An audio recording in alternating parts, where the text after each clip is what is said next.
The neutral space station Galaxis Nexus floated in the center of a vast nebula, a shining jewel in the middle of countless stars.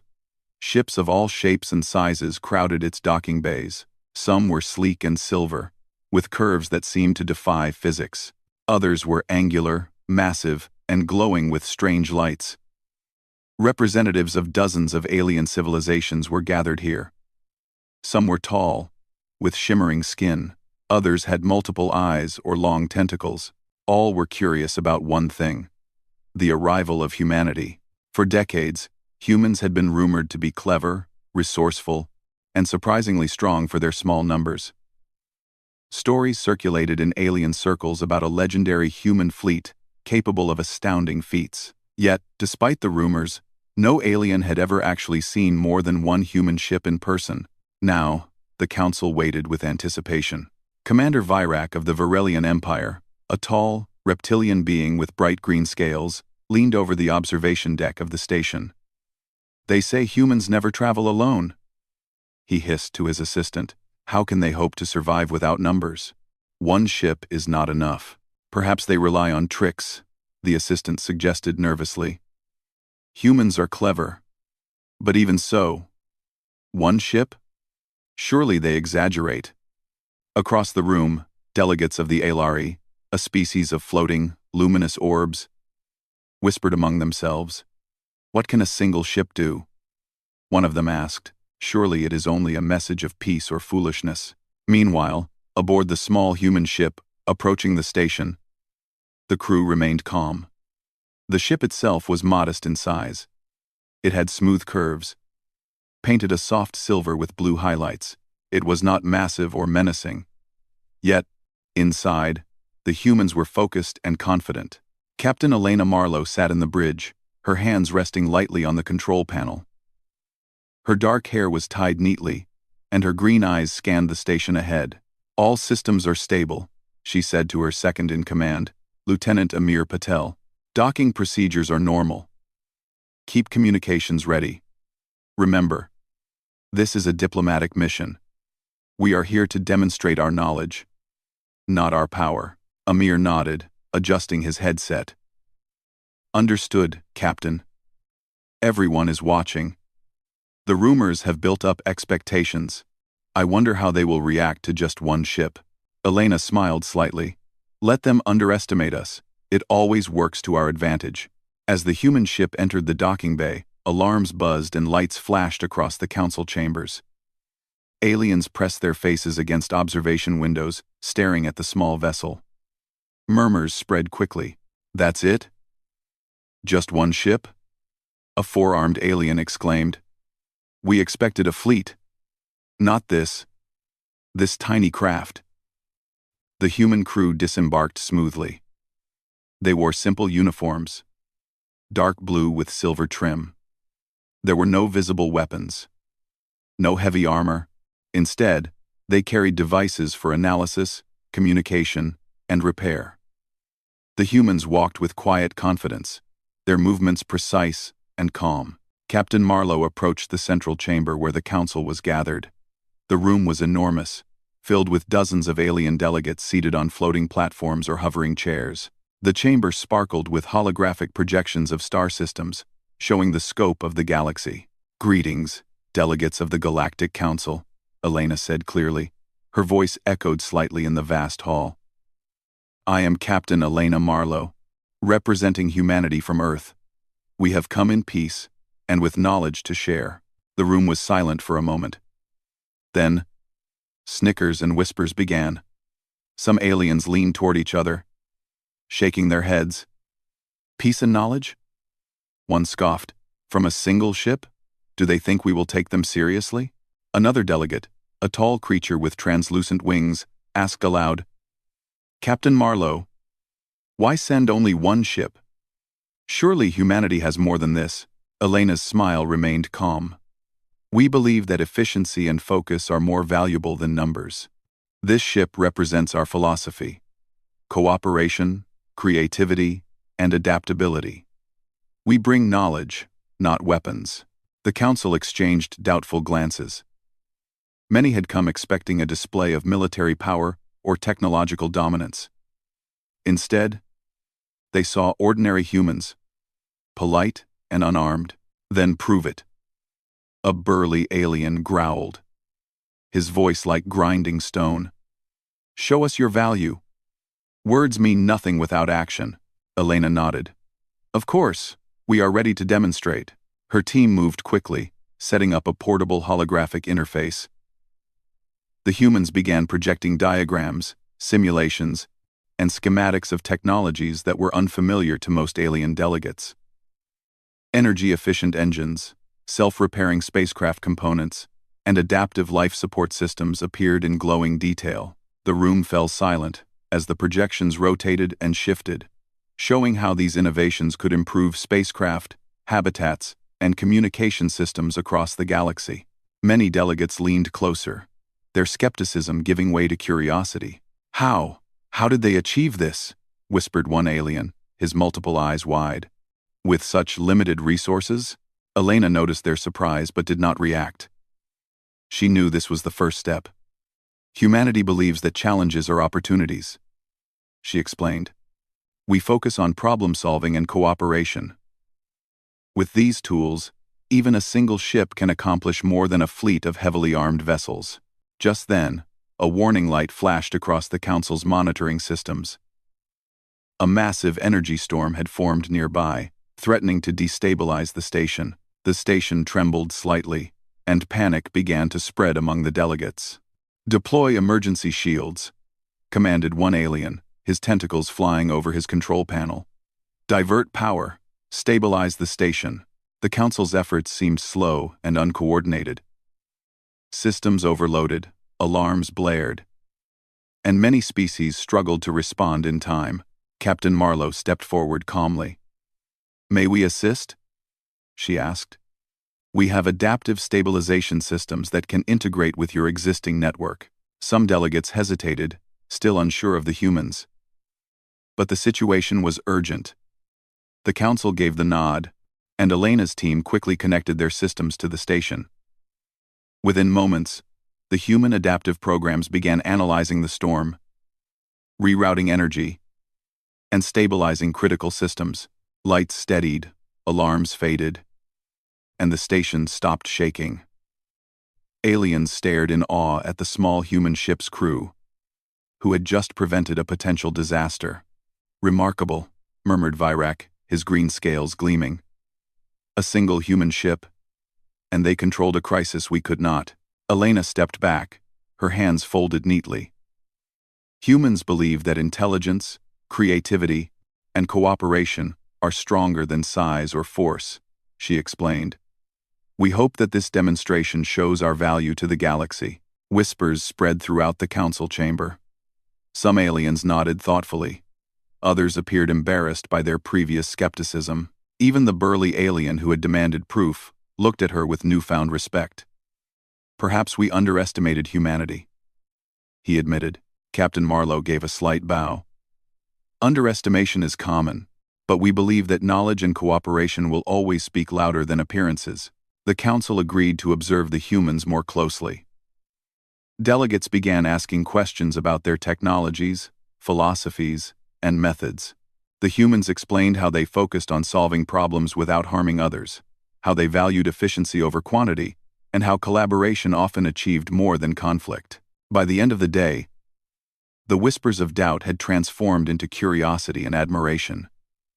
Humanity, it seemed, was slowly earning the respect of the galaxy not through numbers, weapons, or intimidation, but through cleverness, creativity, and the courage to act calmly in a crisis.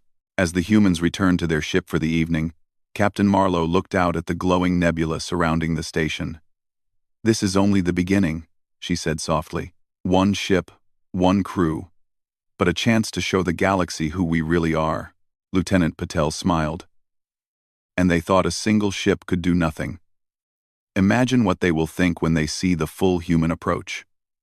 The stars twinkled outside, vast and infinite. Somewhere in the distance, humans had taken the first step toward a reputation that would grow far beyond a single ship.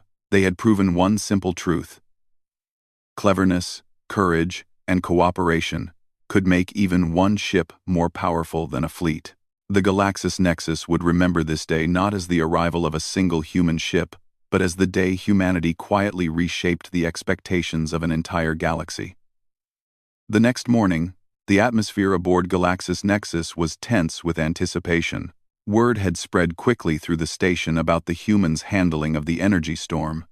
Delegates whispered in corners, sharing rumors and theories. Many had never imagined a single human ship could stabilize a crisis that threatened the entire station. Some were eager to see more, others were skeptical, unwilling to believe that one small crew could hold such influence.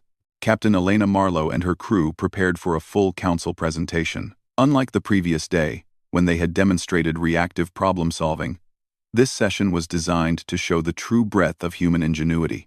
The humans had brought with them a collection of portable devices, holographic simulators, and communication tools. They had also prepared explanations of how humans approached challenges differently than most species in the galaxy. Elena stepped into the council chamber first, her calm confidence drawing attention immediately. "Greetings again," she said.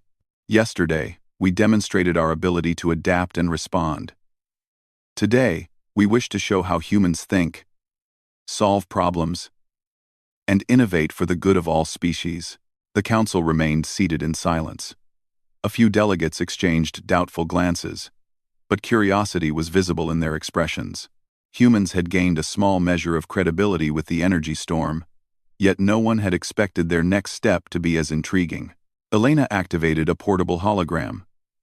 A three-dimensional model of the station appeared in the center of the chamber. The model shimmered, showing energy flows, structural supports, and navigation routes. "We have designed a system for universal stabilization," she explained. "It is not dependent on size, number, or power alone. Instead, it adapts to circumstances in real time." A delegate with 4 elongated arms leaned forward, his voice trembling with excitement. This is remarkable. How can one system handle such complex variables?" Lieutenant Amir Patel stepped forward. "Humans are trained to think in patterns," he explained. "We break problems into smaller parts, analyze them carefully, and use creativity to find solutions. Many species rely on brute force or predetermined systems. We rely on adaptability and knowledge sharing." The council watched, captivated, as the hologram displayed a simulation. A hypothetical energy surge began near the station. The human system analyzed it instantly, rerouted power flows, and stabilized the station's core. Several alien systems that had failed in the previous storm worked perfectly in tandem with the human design. "This is incredible," whispered one of the Alari delegates. "We have never seen a system respond so quickly and efficiently." Elena nodded. "We also prioritize collaboration. Humans do not seek to dominate others. We aim to work together with existing systems to enhance them. Knowledge is the true power, not destruction or force." Some delegates began asking technical questions. How did humans optimize energy efficiency? How did their stabilization algorithms adapt in real time? The humans answered with clarity and patience, making even the most complex ideas understandable across species. Meanwhile, small murmurs spread among the council. Even skeptics had to admit they were impressed. "Perhaps we have underestimated them," one reptilian delegate muttered under his breath. The humans were not finished. Captain Marlowe activated another simulation, this time of interstellar travel. A holographic map of a nearby star system appeared. She explained how humans had discovered new energy sources, navigational shortcuts, and communication protocols that allowed multiple species to understand each other instantly. "These systems," she said, "enable faster, safer, and more cooperative travel across the galaxy. One human ship alone may seem small, but our knowledge allows us to multiply our effectiveness far beyond our numbers." Suddenly, a message arrived from the station control center. Another minor energy fluctuation was detected in a distant docking bay. Several alien delegates scrambled to respond, but the humans quickly integrated their system and stabilized the area before anyone else could act. The council was amazed. Virak, The reptilian delegate leaned back, his green scales gleaming. They do not fight. They do not command. And yet they accomplish more than any of us could in the same time. Elena smiled slightly. Humans believe that intelligence and cooperation often achieve what force cannot. We do not seek to intimidate or control. Our goal is to help, to improve, and to create solutions that benefit everyone. As the morning turned to afternoon, the humans began demonstrating another aspect of their advantage: creative engineering. They unveiled a portable module capable of repairing damaged spacecraft automatically. The module scanned the ship, identified structural weaknesses, and began reconstructing them using adaptive nanomaterials. Within minutes, the damaged vessel was fully operational. The council gasped. This was not just stabilization, they were witnessing humans repairing and enhancing technology faster than anyone thought possible. Delegates began asking to see demonstrations on their own ships. Captain Marlowe graciously obliged, guiding them through the setup and operation. The beauty of this system, she explained, is that it works across species and technology types. Adaptability is universal. By understanding the principles behind the problem, we can find solutions regardless of the specifics. By mid-afternoon, the council chambers were buzzing with excitement. Delegates whispered about the humans' unusual methods, their calm demeanor, and their ability to think in ways no other species had considered. Many admitted, quietly, that the human approach might be revolutionary. Elena paused and addressed the council directly. We do not bring a fleet to intimidate or conquer. One ship may appear small, but knowledge, creativity, and collaboration are far more powerful. We hope this demonstration shows that humans are not just another species. We are a species capable of contributing in ways that benefit all civilizations. A young delegate, a glowing orb of energy from the Alari, floated closer. Captain Marlowe, you speak of philosophy and problem-solving, but how do you handle unforeseen crises without weapons or large fleets? Elena gestured toward the hologram of the station. As you have seen, we rely on adaptability. Humans do not panic. We analyze, we communicate, and we act.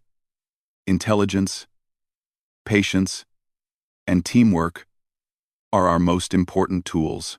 When other species respond with fear or brute force, humans respond with clarity and cooperation. That is why one ship can make a difference. Another energy spike was detected near a cargo dock. Delegates instinctively reached for controls and weapons, but Elena's team had already stabilized the area. A small cheer went up from the human side of the chamber. Virak's voice was low, almost reverent. This is not mere luck. They are consistent. Every demonstration, every crisis, handled with precision. They think differently. They solve problems differently. The humans continued their presentation into the evening.